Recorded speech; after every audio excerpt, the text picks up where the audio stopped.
영어로 말을 잘하기 위해서는 말을 잘해야 돼요. 말을 잘하는 사람들의 특징은 뭐다? 작은 한 점에서 그 점이 담겨있는 구체적인 상황을 이야기로 풀어내더라 라는 거였어요. Hello guys! 6월 교정료 8주 홈트 7주차 마지막 생각교정 시간에 들어오셨습니다. 마지막 생각교정은요. 메시지를 이미지화하라? 여러분, 영어로 말을 잘하기 위한 요소가 3가지 있는 거 아세요? 영어로 말을 잘하려면 제일 먼저 메시지가 있어야죠. 그렇죠? 자, 메시지가 있으면 메시지를 담을 수 있는 단어와 구문이 많아야겠네요. 근데 한 가지가 더 있어요. 영어로 말을 잘하기 위해서는 이미지, 머릿속에 이미지가 있어야 한다는 건데 자, 이 부분은 잘 모르시고 계시는 분들이 상당히 많으세요. 여러분한테 질문을 드려볼 건데 그럼 말을 잘하는 사람들의 특징이 어떻던가요? 너무 갑자기 막연하죠? 여러분이 말을 잘해야 되는 상황이 좀 있는데 뭐냐? 면접 같은 거 가시면 한국어 면접이든 영어 면접이든 내가 말을 굉장히 잘해서 저 사람이 나를 뽑게 만들어야 되는 상황이에요. 그럴 때 우리가 가끔 드는 질문이 있어요. 당신의 인생 철학은 무엇입니까? 잠깐 여러분 뭐라고 하세요? 진취적인 삶을 추구합니다. 어떤 기회가 오더라도 저는 주저하지 않고 새로운 기회는 무조건 붙잡습니다. 새로운 기회는 제가 성장할 수 있는 기회를 가져다 주고요. 제가 성장함으로써 저는 더 많은 일을 할 수 있기 때문입니다. 자, 뭐 이런 멘트들 여러분 면접 준비하시면서 또 난 자소서 같은 거 쓰시면서 참 많이 활용하는 포인트인 것 같아요. 비교 대상이 없어서 잘 모르겠다. 그럼 제가 또 다른 예를 하나 들려드릴게요. 제 인생은 사막의 삶을 닮아 있습니다. 아무도 없는 허벌판의 사막에 오아시스를 만드는 삶인데요. 오아시스를 만들어 카페를 운영하고 아무도 없는 그곳을 유명한 관광지로 만드는 것. 이것은 바로 저의 삶을 많이 닮아 있습니다. 무에서 유를 창조하는 것. 사람들이 미처 기회라고 생각하지 못하는 것마저도 제 인생에서는 유의미한 것으로 만들어낼 수 있습니다. 자, 이 둘을 놓고 봤을 때 과연 우리는 누가 말을 잘한다고 할 수 있을까요? 첫 번째 사람은요. 내가 하고 싶은 말을 막 설명했어요. 자, 두 번째 사람은요. 내 귀가 막 열리게 했어요. 이런 거야. 나를 뽑아주세요랑 내 얘기 해줄게. 자, 뽑고 싶으면 뽑아봐. 어때요? 완전 하수와 고수의 차이예요. 자, 여러분 이 얘기를 왜 말씀드리고 가는 거냐? 저랑 처음 교정용어로 만나실 때 제가 이렇게 질문 드렸어요. 여러분 영어로 말을 잘하고 싶으셔서 오셨죠? 자, 교정용어 하나면 여러분이 말을 잘하실 수 있습니다 라고 했어요. 영어식 사고, 생각 매뉴얼을 활용했더니 하나의 단어를 찾아서 이 단어를 구체했더니 실제로 메시지 전달이 되었어요. 이 구체화된 구문에 영어식 기본 사동사 make, have, give and take를 활용해서 영어식 문장을 완성했단 말이에요. 문장을 완성하는 문제가 아니고 뭔가 조금 더 논리정연하게 말해야 하는 분들에게는 이 다음 문장을 어떻게 우리가 전개하면 되는지 영어 제2공식을 통해서 논리적인 말하기까지 우리가 연습을 했단 말이에요. 지금까지 우린 굉장히 영어라는 부분에 포커싱 되어 있는데요. 사실 우린 말을 잘해야 되는 포인트예요. 잘 보세요, 여러분. 말을 잘하는 사람이 어떻게 시작을 했나요? 사막이라는 곳을 가져왔어요. 근데 그 사막이 어때요? 아무도 없는 허허 벌판의 사막에 오아시스를 집어넣네요. 하나의 명사를 구체화했어요. 그리고 그 사막에 오아시스가 생기고 그 오아시스에 카페가 생기고 그 카페에 많은 사람들이 오는 관광 명소. 되게 닮아 있어요. 우리가 명사를 찾았죠? 구체화했죠. 사막을 찾았죠? 사막을 구체화했죠? 그리고 문장으로 만들었죠? 그리고 앞문장의 명사를 다음 문장에 계속 연결해주는 사막이 오아시스가 되고 오아시스가 카페가 되고 카페가 관광 명소가 되는. 어때요, 여러분? 말을 잘하는 사람들의 흐름과 우리가 지금까지 배운 생각교정 매뉴얼이 너무도 똑같이 닮아있지 않나요? 여러분 바로 이겁니다. 여러분은 저를 영어로 말을 잘하기 위해서 찾아오셨어요. 지금부터는 여러분이 생각을 좀 바꾸실 필요가 있어요. 뭐요? 아, 정말 말을 잘해야겠구나. 내가 하고 싶은 말을 설명하지 말고 저 사람이 들을 수 있게 이야기해줘야겠구나 라는 포인트예요. 자, 여러분 보세요. 영어로 말을 잘하기 위해서 제가 3가지 요소가 있다고 했어요. 메시지, 단어와 구문, 이미지. 이미지 보이시죠? 이미지 안에 누가 있죠? 구체적인 사람과 사물이 등장합니다. 이 사람과 사물이 등장하는 구체적인 상황이 보이겠죠? 구체적인 상황이 있다는 건 뭐냐? 누군가의 이야기가 존재한다는 거죠. 이렇게 이미지 안에 담겨있는 하나의 명사를 구체화하는 이 영어식 방식과 말을 잘하는 방식은 누군가의 이야기가 되는 굉장히 중요한 포인트라는 거죠. 그럼 반대로 메시지는 어떨까요? 메시지는 일반적으로 하고 싶은 한국말로 들어와요. 하고 싶은 한국말은 처음에 말씀드린 것처럼 문법과 어휘에서 일단 첫 번째 난코스를 만나게 되고요. 문법과 어휘가 있다고 하더라도 문제는 뭐예요? 한국말의 방식은요. 전체적인, 맥락적인 개념을 설명하죠. 저는 진취적인 사람입니다. 새로운 도전을 두려워하지 않고요. 어떤 기회든 주저없이 받아들입니다. 개념도 좋고요. 개념을 활용하는 단어와 구문도 좋지만 잘 들리지 않아요. 그럼 여러분 제가 이 질문 한번 드려볼게요. 실제로 외국인들이 영어로 말할 때 느낌 어떠세요? 딱 이 느낌이죠? 왜 쟤들은 어려운 단어 하나도 없이 왜 이렇게 잘 알아듣게 말하는 거지? 그 비밀 역시 이미지 안에 있어요. 개념을 설명하는 단어와 눈에 보이는 것을 담아내는 단어와 구문. 수준의 차이가 어떨까요? 당연히 이미지 안에 단어와 구문이 훨씬 수월하겠죠. 이들은 실제로 이미지 안에 있는 명사를 중심으로 스피킹하다 보니 듣는 사람이 느끼기에도 어렵지 않은 듣기 좋은 누군가의 이야기가 완성이 되는 거죠. 진취적인 사람입니다라는 이야기를 할 때 사막에서 시작했을 때 듣는 사람은 굉장히 재밌을 수 있어요. 그런데 거꾸로 여러분 생각해 보세요. 내가 진취적인 사람이란 말을 하기 위해서 사막이라는 한 점부터 시작한다면 여러분은 어떻게 느껴지세요? 답답하지 않을까요?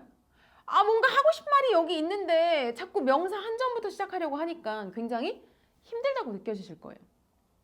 그래서 제가 여러분에게 5주 차에 말씀드렸잖아요.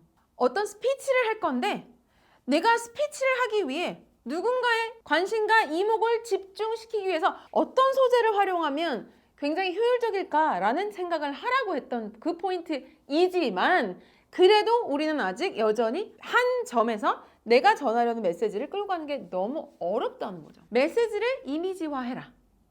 자, 어떤 포인트가 있냐면요. 유카운칙 아시죠? 언제, 어디서, 누가, 무엇을, 어떻게, 왜. 유카운칙을 채워내신다면 여러분 머릿속엔 아주 구체적인 한 장면의 이미지가 채워지게 된답니다. 근데 여러분 되게 신기한 거 아세요? 우리는 언제, 어디서, 누가, 무엇을, 어떻게, 왜라고 얘기하죠? 자, 보세요.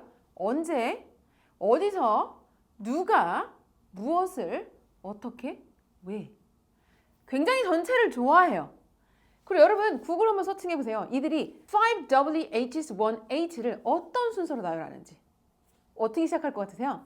Who, what, when, and where, how, and why. 유카운칙마저도 이들은 한 점에서 시작하죠. 우리가 교정용어 활동을 하면서 매일매일 만났던 문장 안에도 사실은 이 비밀이 숨어져 있는데요. 자, 그럼 제가 문장을 한번 드려볼까요? Okay, I will tell you about the secret. 영어의 순서를 보세요. 내가 말할게 이리와 너에게 무엇을? secret에 대해서. 이 영어 문장을 한국어 수로 바꿔볼까요? I, 내가, you, 너에게 secret, 비밀을 그제서야 말할게. 무슨 말인지 아시겠어요? 한국식은 다 갖고 와야 돼. 나 오고 너 오고 secret 다 와. 이제 이 세 명이 앉아있는 상태에서 자 이제 뭐 할 거냐면 내가 얘기할게. 이렇게 되는 거예요. 굉장히 다르죠? 메시지로 시작하는 하고 싶은 한국말은 너무도 전체적이고 포괄적인 개념이 담겨 있어서 설명하기에 적합한 동사를 찾기도 쉽지 않고 구문과 단어도 너무 난이도가 있다는 거죠. 하지만 who and what에서 시작하는 한 점의 경우는 눈에 보이는 이미지가 있다 보니 실제로 활용할 수 있는 단어나 구문도 개념적인 것보단 상당히 쉽게 느껴지고 듣는 사람도 잘 들리는 이야기가 된다는 거죠. 자, 한번 해볼게요. 여러분들이 외국인을 만나면 설명하고 싶은 게 있어요. 뭐? 한국인의 정. 야, 우리는 그 정이라는 게 있어, 정. 근데 이제 설명하려면 여러분은 뭐예요? 메시지를 찾죠. 그래서 하고 싶은 한국말을 먼저 찾죠? 그러면 엄청난 개념이 지금 들어오는데 개념 정리가 안 돼. 그러면 지금 거기에 맞는 단어와 구문이 엉켜. 아니라 그랬어요. 정을 설명하기 위한 유카운칙 가볼게요. 일단 누가 있어야 될까? 일단 내가 있어야겠죠. 근데 무엇이 있을까? 내 손 안에 콩 한 쪽이 있어요. 이건 언제일까? 근데 어디일까? 학교. 그럼 시간적으로는 굉장히 옛날이에요. 옛날. 이제 막 한국전쟁 막 끝난 그 어려운 시절로 돌아갔어요. 옆에 누가 있어요? 내 친구가 있네요. 제가 정의라는 걸 설명하기 위해서 한 점에서 시작했어요. 나를 바라봤고요. 그 안에 콩 한 쪽을 놨는데 봤더니 교실 안이었고 이제 막 한국전쟁이 끝난 굉장히 어려운 시절이었더라는 거죠. 자, 어떻게 정을 설명할 것이냐? 자, 요게 마이 콩 한쪽이 cut in half예요. 반 쪼가리가 났어요. 옆에 내 짝꿍이가 있네요. 정확한 상황 가볼까요? Hungry and myself고요. Hungry and my friends예요.